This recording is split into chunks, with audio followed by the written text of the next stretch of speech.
مساء الهنا والسعادة، ازيكم يا حبايبي؟ عاملين ايه؟ يا رب تكونوا بخير.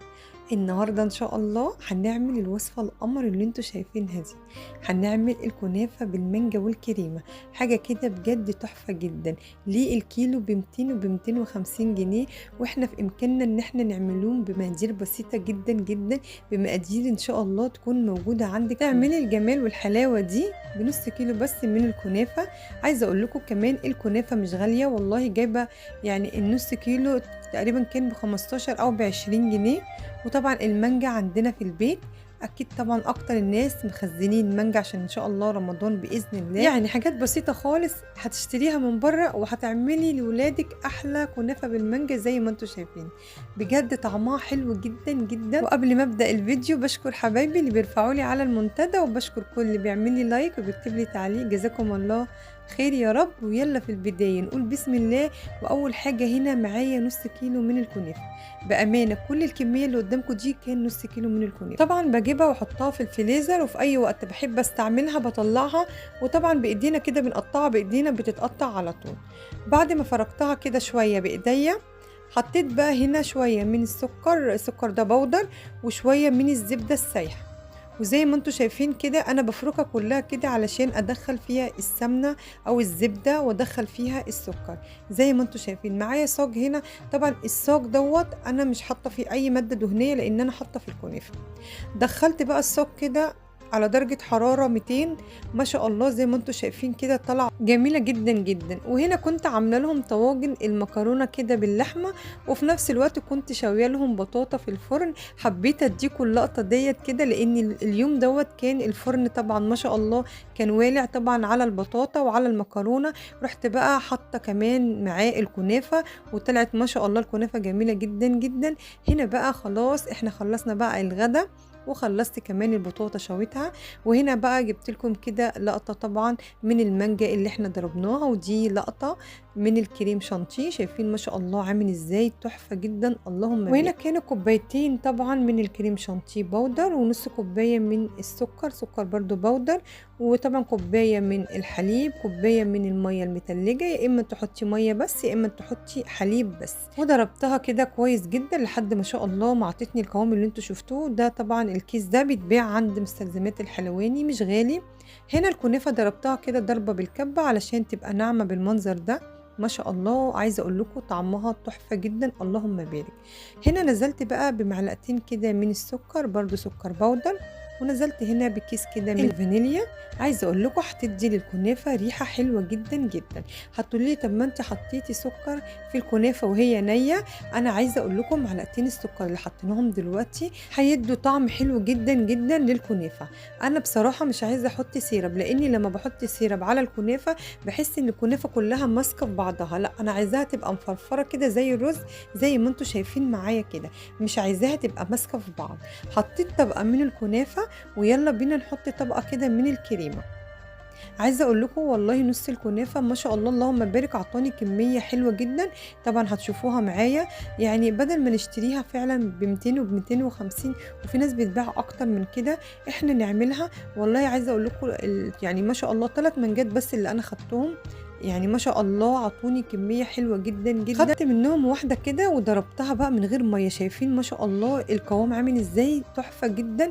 يعني ما شاء الله تقيله وجميله جدا جدا. زي ما انتوا شايفين بعد ما حطينا طبقة الكنافة وطبقة الكريمة، نزلنا هنا بطبقة كده حلوة من المانجا، وهنحط كمان طبقة من الكريمة زي ما انتوا شايفين. ما شاء الله ما شاء الله بجد تحفة جدا، طعمها حلو جدا والله العظيم. يعني عايزة اقول لكم محدش دقها الا لما عجبته جدا جدا. ما شاء الله طعمها حلو جدا طلعت. هنا بقى كده هنعمل برضو كده بالسباتشولا، يعني هنظبط الكريمة كده بالمنظر ده. وهجيب طبقة حلوة كده من الكنافة برضو زي ما انتوا شايفين بالمنظر ده. ولون الكنافة جميل جدا جدا.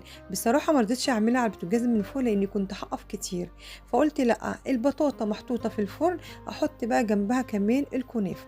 وفعلا كانوا بالمرة كده اتحطوا ورا بعض ما شاء الله، وخلصوا مع بعض. يعني الكنافة اتحطت هي والبطاطا ومرة واحدة اتحطت طبعا المكرونة. يعني ما شاء الله كان اليوم دوت عايزة اقول لكم طول النهار في المطبخ الحمد لله رب العالمين.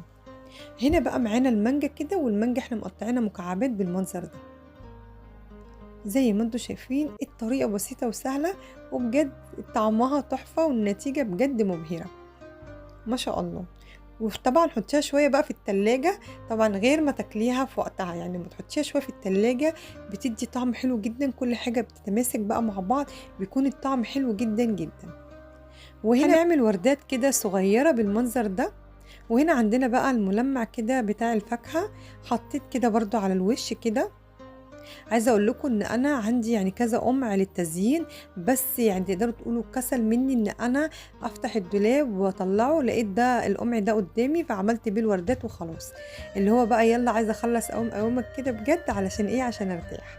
هنا بقى بُصّوا شكلها بيكون بالمنظر ده حلوة جدًا، جدًا، اللهم بارك. أنا عايزة أقول لكم أنتم لمّا تحطّوا لها الكريمة حطّوها في التلاجة شوية، بتاع نُص ساعة كده تتماسك شوية، وبعد كده كمّلوا تزيينها علشان خاطر ما تحطّوش طبقة على طبقة والاتنين يدخلوا على بعض مش هتبقى حلوة. وهنا بقى عملت كده الكوبايات دي كده، قُلت برضه للولاد كده بتكون حلوة برضه، ما شاء الله طلعت جميلة جدًا، جدًا. كل الكمية دي بنُص كيلو بس من الكنافة ما شاء الله و3 مانجات، أنا مش هاقول طبعًا واحدة زي اللي بيقولوا كده لأ، أنا بأمانة خدت 3، خدت واحدة عملتها عصير وخدت 2 قطّعتهم كده من فوق، وما شاء الله عملنا كده الكوبايات دي برضه كده بشكل حلو جدًا، جدًا، برضه تفرّحي ولادِك كده. ولو أي حد طبعًا جالِك قدّمي له بقى كده من ما شاء الله البايركس اللي إحنا عاملينه ده، ما شاء الله هتطلع الحتّة كده جميلة ما شاء الله، أمّا تحطيها في التلاجة هتعرفي تقطّعي منها وهتبقى تحفة بجد. شايفين شكلها عامل إزاي؟ ولا 200 بقى ولا 300 ولا 250 ولا أي حاجة، يعني إحنا نعمله بأقل التكلفة الحاجة في البيت. شايفين شكل الكَب أو الكوباية؟ والله باكون عند الحلوانية وباشوفهم عاملين في الكوبايات دي ومغطّيينها، أنا ما رضيتش أغطّيها لإني أنا حاطة يعتبر كتير من على الوش، والكريمة لو أنا غطيتها طبعًا ما شاء الله يعني هتطلع في قلب الغطا، فما رضيتش أغطيها بما إني طبعًا أنا مش حلوانية، فقُلت لأ كده، كده الولاد هياكلوها. فعايزة أقول لكم إن والله غالي جدًا يعني والله ممكن يدخلوا في 40 جنيه أو حاجة، فإحنا بنعمله بُصّوا بأقل التكلفة كده، وبنعمله حاجات جميلة جدًا، جدًا في البيت زي ما أنتم شايفين، ما شاء الله طعمها جميل جدًا، جدًا. شايفين شكله؟ تحفة بجد اللهم بارك. ما شاء الله طريقة بسيطة وسهلة، وبجد النتيجة تحفة جدًا. وده بيكون فيديو النهارده، فيديو سهل وبسيط، يا رب فيديو النهارده يعجبكم، أشوفكم في فيديو جديد ووصفة جديدة، والسلام عليكم ورحمة الله وبركاته.